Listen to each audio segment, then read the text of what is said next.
5 years have gone by in which the FCC has completely ignored petitions for rule changes that would force cell phone case manufacturers to attain FCC radiation safety compliance when their products interfere with the phone's antenna or RF radiation exposure levels. This lack of regulation is resulting in far too much mystery about the actual levels of radiation that children are being exposed to when cell phone accessories are being used, and what serious risk this excessive exposure will have on them.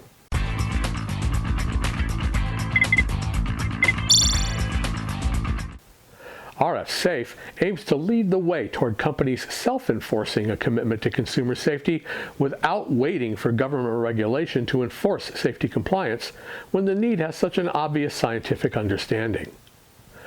For over 20 years, our primary goal here at RF Safe has been to provide you the highest quality informational safety data and products in order to offer the very highest level of consumer protection from potential health effects attributed to excessive microwave radiation. Our number one priority has always been the forward progress of safer wireless technology to ensure the well-being of every person who uses a cell phone. Cell phone users must beware. Many of the companies who've followed in RF Safe's footsteps over the last 2 decades seem to have pure profit as their prime motivating factor. At RF Safe, our motivation is to follow through with a mission and vision that will provide consumers with the highest quality, most effective methods of wireless safety in the world by putting people first. To further show RF Safe's commitment to keeping cell phone users safe worldwide, we are excited to announce that we're about to embark on a game-changing SAR testing campaign that we hope will completely alter SAR test requirements for phone accessories, which will pave the way to ensure that all phone cases sold are engineered never to increase phone radiation exposure. Simplifying how consumers can use wireless technology safely should be a goal for every company involved in the wireless industry. RF Safe strongly advises the FCC to require that any phone accessories which can affect SAR levels must be put through this same SAR regulatory process as cell phones.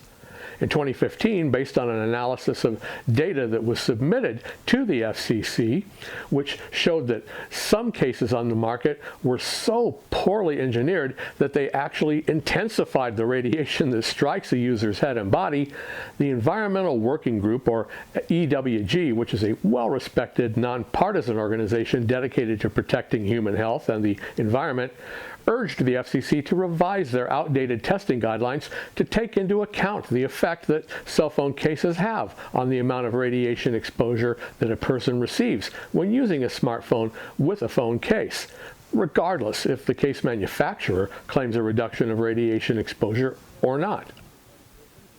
The 4 recommendations EWG provided were as follows. First, require all case manufacturers to test their cases with all compatible phones to ensure that the phones remain in compliance with federal standards.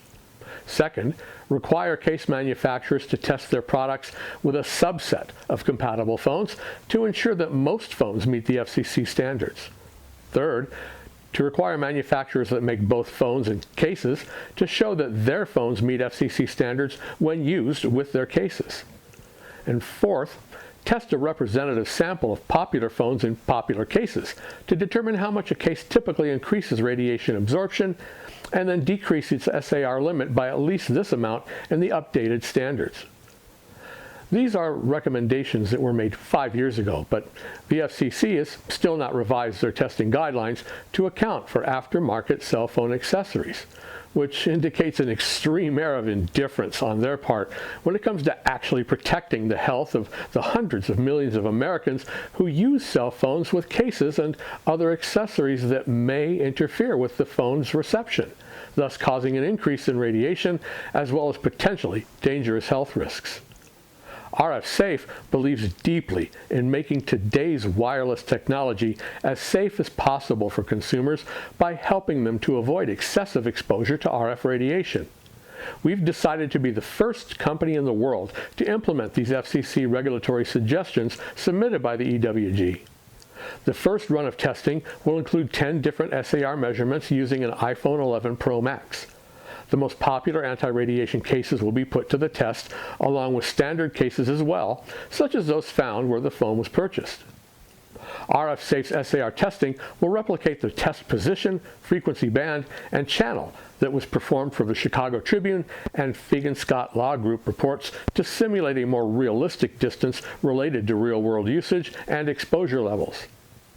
Our goal is to test several phones and cases each month at the minimum distance performed in both the above-mentioned case study reports. In other words, we seek to discover the most realistic SAR values with and without shielded cases, embedded antenna cases, and popular everyday cases manufactured from around the world at the minimum distance of 2 millimeters, which will account for the thickness of the front flip cover on those styles of cases. A lot of good data should come from this effort.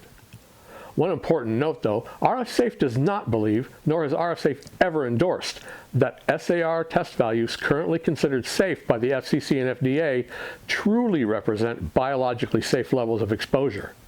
However, RF Safe does believe SAR testing can serve a purpose evaluating the effect that phone accessories have on a phone's output power regulation, pattern of radiation emitted, and human absorption of microwave radiation due to aftermarket phone accessory usage.